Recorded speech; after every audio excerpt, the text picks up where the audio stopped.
Last-ditch efforts by regional leaders to convince Yahya Jammeh, who lost elections last December, to quit as president failed overnight. They have warned they could remove him by force, but experts say Jammeh must surrender or face grave danger. So this is his time for him to go.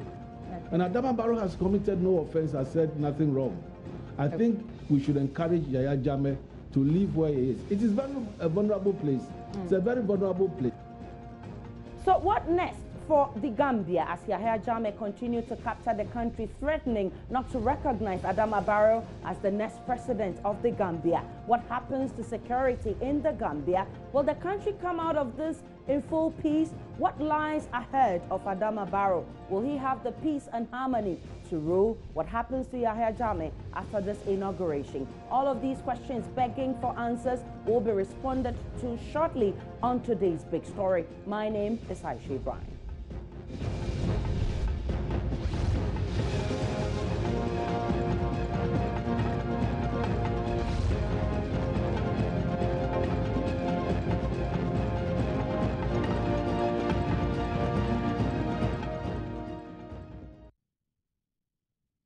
Mr. Jammeh lost elections last month, but has called for fresh elections, citing electoral irregularities. Let's cross over to the Gambia, where a new president, Adama Barrow, has just been sworn in. I, Adama Barrow, do swear that I will well and truly execute the functions of the office of the office of the President of the Republic of the Gambia, that I will preserve and defend the Constitution, that I will preserve and defend the Constitution, and that I will do right then I will do right to all manner of people to all manner of people according to law, without fear or favor, affection or ill will. So help me God. Thank you. All right, so let's do some analysis now. And Brigadier General Emmanuel Kotia is with the Kofi Annan International Peacekeeping Training Center. Good evening to you. Many thanks for your time on today's big story. Good evening, and good evening to you. Brigadier, what next for the Gambia? Does the inauguration bring an end to all the brouhaha we've seen in the last few days? It means that the people's choice has been sworn in, and Barrow has been sworn in as the legitimate head of state. Now, it means that Barrow, as the head of state, can call for international support or international help from the international community, because the Electoral Commission in Gambia has rightly declared him the president of Gambia based on the people's choice.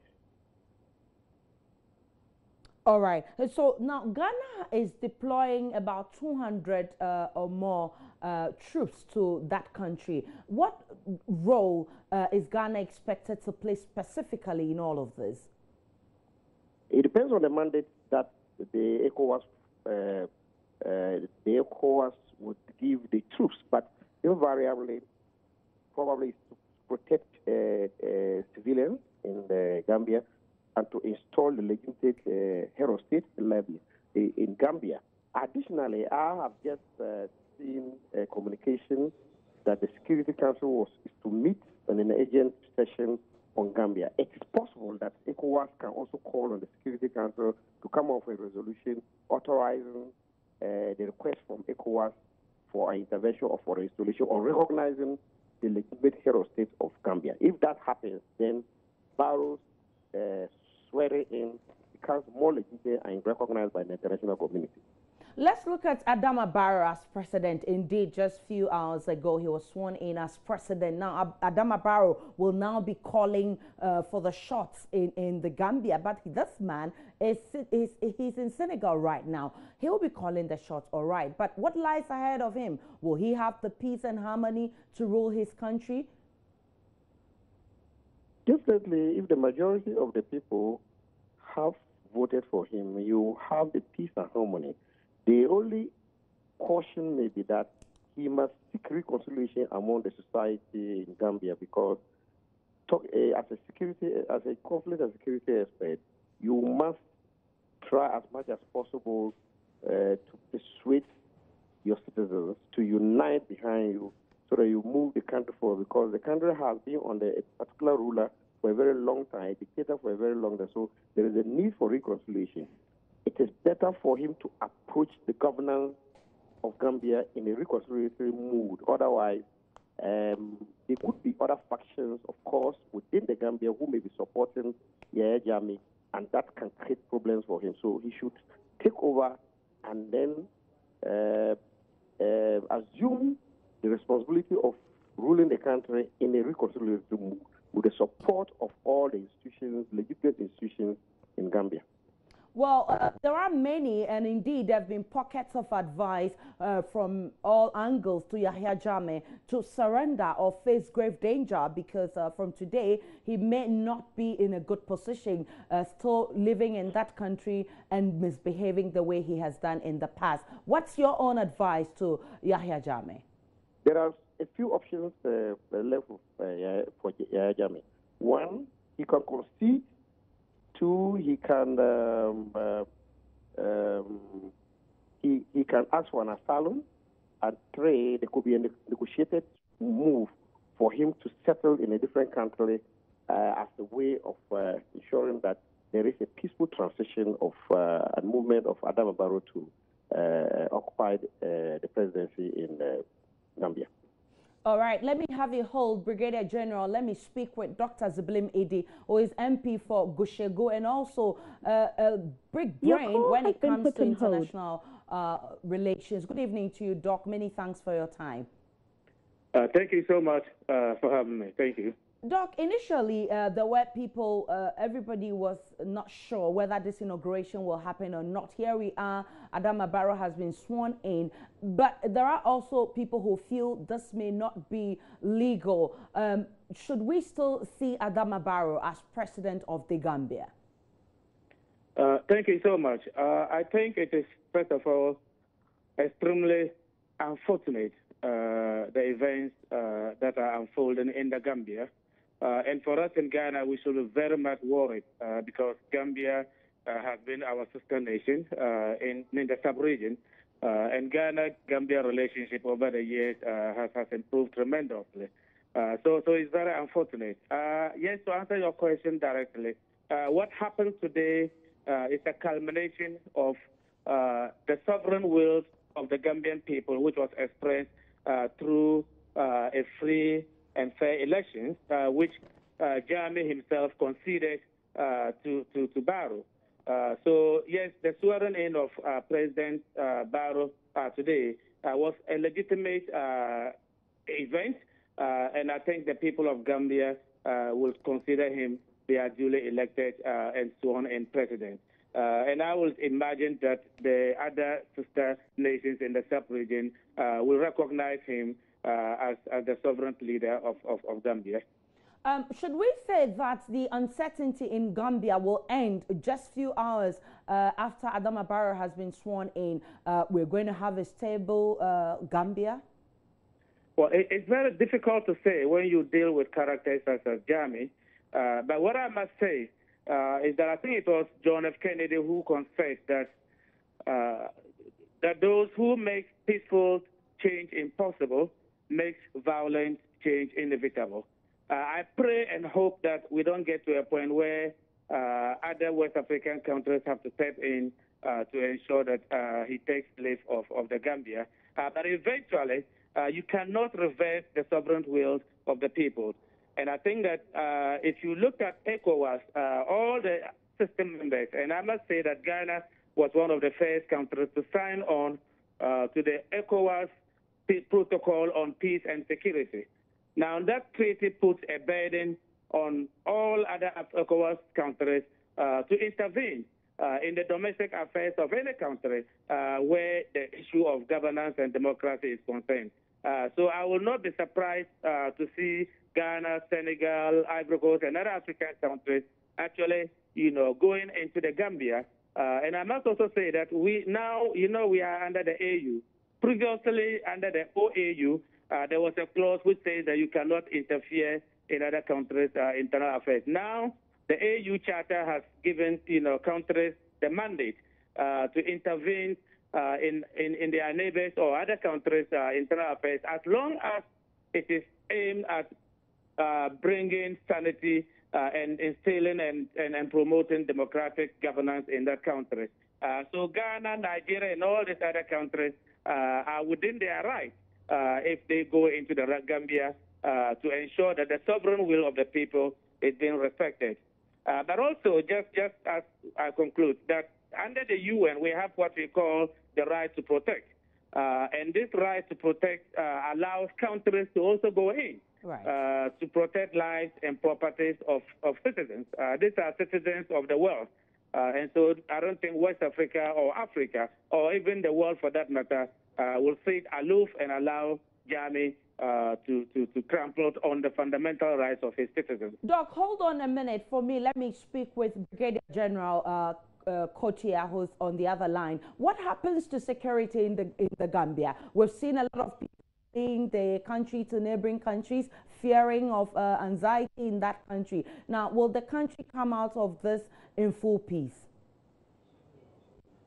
All right, so we lost Brigadier General Kotia. We'll try and get him back on the line. Let me get back to Dr. Ziblim Idi. Doc, I'm talking about Yahya Jammeh now. A lot of people fear that his life will be in danger after today.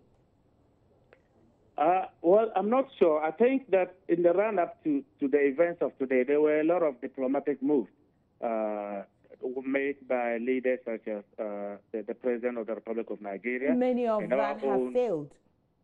Well, yes, but when you say failed, you have to look at the processes and what other issues were met.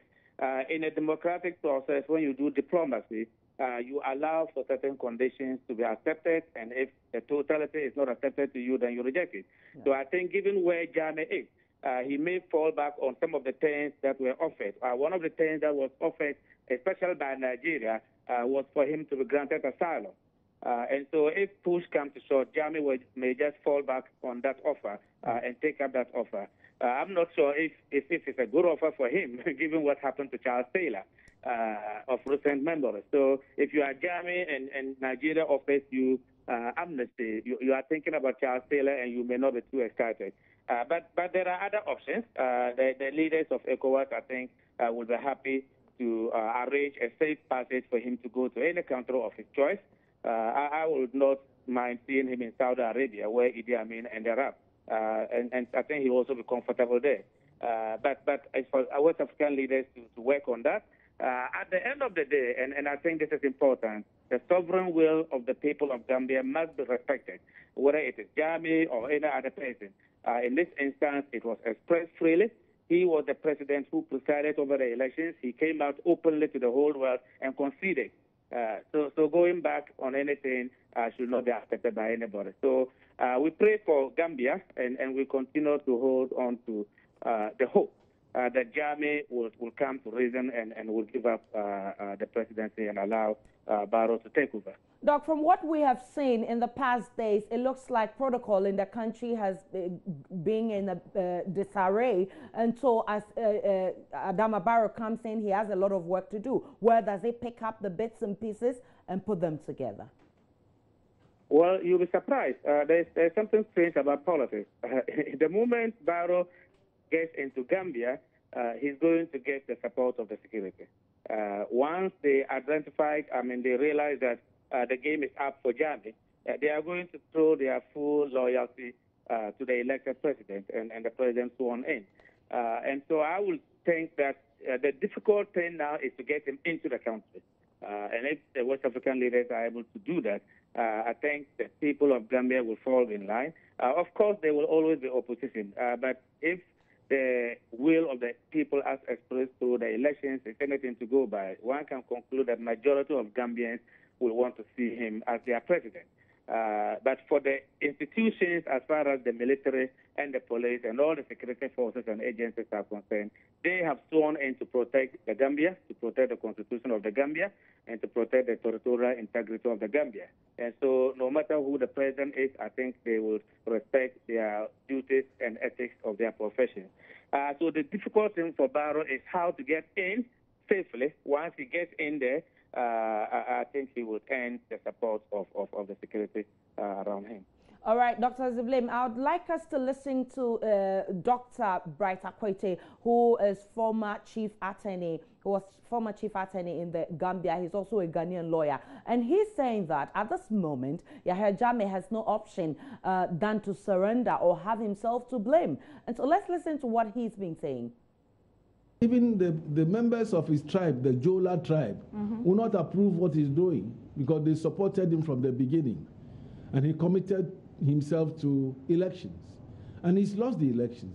So everybody will expect him to be a good player and step down and let the running of the country continue. But I don't think he was going to have even the support of the army after a certain time. When they see the hardships themselves and their salaries are not coming, the soldiers will have to act to save their lives and their sustenance in the country. Let's look at what the judges have done. Now, Mr. Yahya Jammeh is in court. He's in court over this matter. And so the idea was that, well, let's go ahead and swear in this president, and then you could still pursue your case in court. This is a situation that we've seen here in Ghana before. So it's not new. But people are saying, and we've just spoken to some people on the street, they're saying that the moment the judges did not sit on the matter, it created a vacuum that is allowing or giving Mr. Yahya Jammeh the opportunity to do what he's doing right now, and that the judges should have necessarily sat on this matter and strike it out once and for all. We don't have the full complement of the Supreme Court in the Gambia now. I'm told there's only one judge available. So who is going to appoint the other judges of the Supreme Court to sit on the case? Yahya Jammeh? No, because his term has ended and he's no longer the president. So this issue of the petition to the Supreme Court should just be relegated to the background. Let Adama Barrow take over and let him pursue his case. It's been done in this country before. Let it be done in the Gambia too. But he's somebody who does not believe in what is being done somewhere should be done in the Gambia.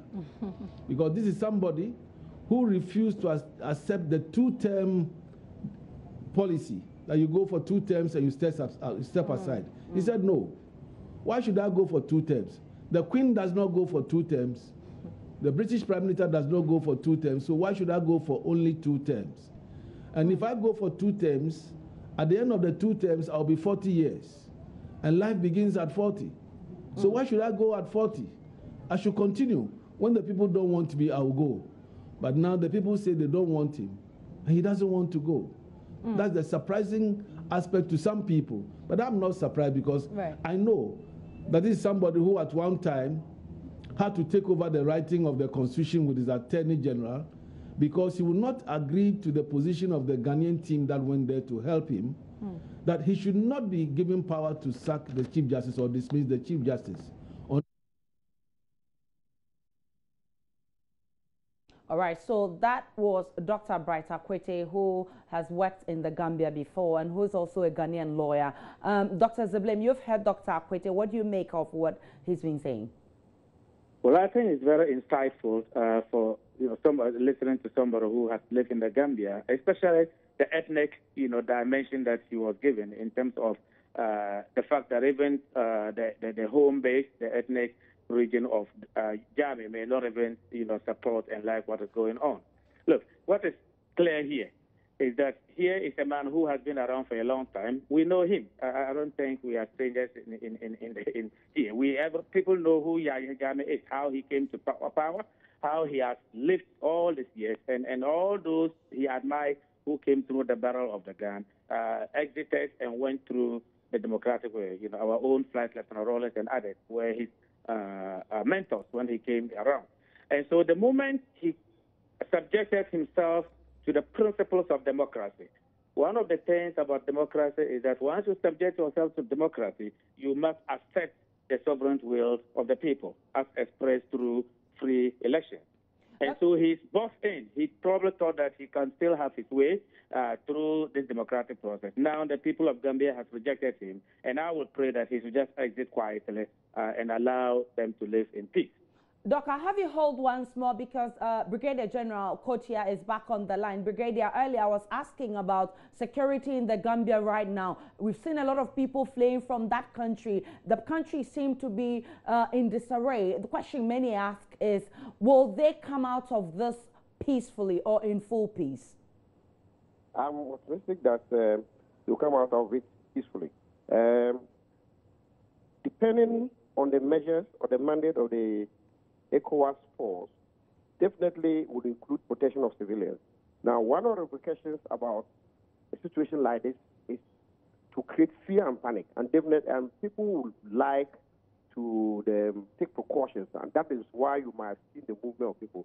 There were some initial reports coming out from the Gambia that people were arming themselves with machetes, and that could also stem fear and panic within Gambia. However, with the measures that have been taken and they will be swearing in, means that there is a possibility for us to see a peaceful end of this situation in Gambia. If that doesn't work, our intervention force could possibly come in, but the intervention force will be very cautious enough to take care of the civilian population in Gambia. All right. Many thanks to you, Brigadier General Emmanuel Kotia. We're extremely grateful for your time on today's big story. Back to you, Dr. Zeblem. I was asking what is the most single important thing Adama Barrow should be doing now after he's been sworn into office? And is it even safe for him to be going back to the Gambia after he's been sworn in? I think if you ask me at the moment, his most paramount thing should be his safety. His own personal security and safety is the most paramount. People around him, he should watch around, people around him. It's very possible that Yahya Jammeh can plant in people who may be threats to his own personal security. So that should be number one. The second thing is to mobilize enough international support that will put more pressure on Jammeh to respect the sovereign will of the people. And so I see that there's still some light. Even though ECOWAS mediation has failed, we still have the AU, we still have the UN, and all these processes. I think I heard earlier on that there's a Security Council meeting that is going to look at the Gambia. So that is at the highest level you can go. And so Barrow should pray that these other processes will not fail as the ECOWAS mediation and diplomatic doesn't fail. If that happens, then there will be safe passage for him to get into the Gambia. And I think once he's safely in there, he can then use his political clout to rally the people around his government. And I think that the international community, especially the AU and the UN, with the support of ECOWAS, will find a way to get Jammeh out. And what does this paint, what picture does this paint to the international world as far as, international relations is concerned? It's a very bad image, especially for us in West Africa. West Africa has historically been touted to be a region that is prone to conflict. And just as we thought we were getting that behind us with the successes of Ghana, Benin, Ivory Coast recently after their own experiences, and Nigeria especially being the hegemon, one would have expected that, we'll leave that, negative image behind us. And unfortunately, it's now coming from the tiniest country, the smallest. Gambia. The Gambia is apart from the Cape Verde, is the smallest country in the sub-region. And they are now beginning to raise the ugly head of conflict in the sub-region. And I think that it is sad that the leaders of ECOWAS, much as they tried, failed in ensuring that we don't get to where we are. Be that as it may, I don't think it's over yet, and I don't think it's too late. We still have the AU, we still have the UN, and I think the ECOWAS leaders will continue to push so that we get a resolution, and a quick resolution, to bring sanity in the Gambia and restore the image of the sub-region and West Africa and Africa as a whole as peaceful and democratic. That is what we all want to see in the Gambia. Many and I thanks continue to to you, pray Dr. that this will come to pass. Thank you so much for having me. Thank We're you. extremely grateful for your time. Dr. Ziblim Idi is MP for Gushegu, and he's also a big brain when it comes to international relations. But despite all the anxiety, all the catastrophic acts going on in the Gambia, there are some Gambians who think that this is good news. The change in the Gambia is good news. We can listen to a former Army Lieutenant, Bine Mine, who is exiled in the U.S.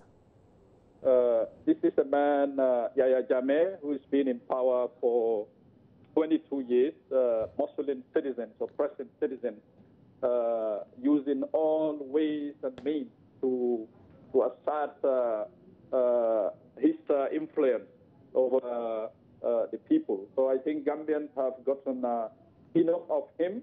And over the years, we've tried all ways and means to ensure that change comes about in the Gambia. But it was only this year when we succeeded in having opposition groups come together, use a constitutional path to oust him from power. So I think this is good news, what is happening in the Gambia. Well, I mean, everybody understands the political environment in the Gambia under Jammeh. It is clear, it's evident that he lost the election, and it is clear that President-elect Adama Barrow won him in the election.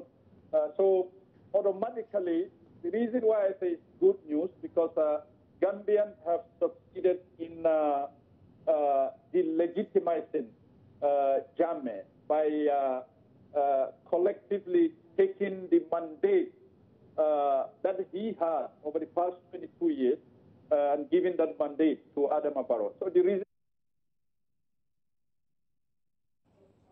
This is today's big story. We've been talking about the Gambia and all the brouhaha going on in that country. We know that a while ago, the president-elect Adama Barrow was sworn into office. But there are experts warning that Yahya Jammeh may be in a very critical situation and he must exit before anything happens to him. My name is Aisha Ibrahim. Many thanks for watching. Good evening.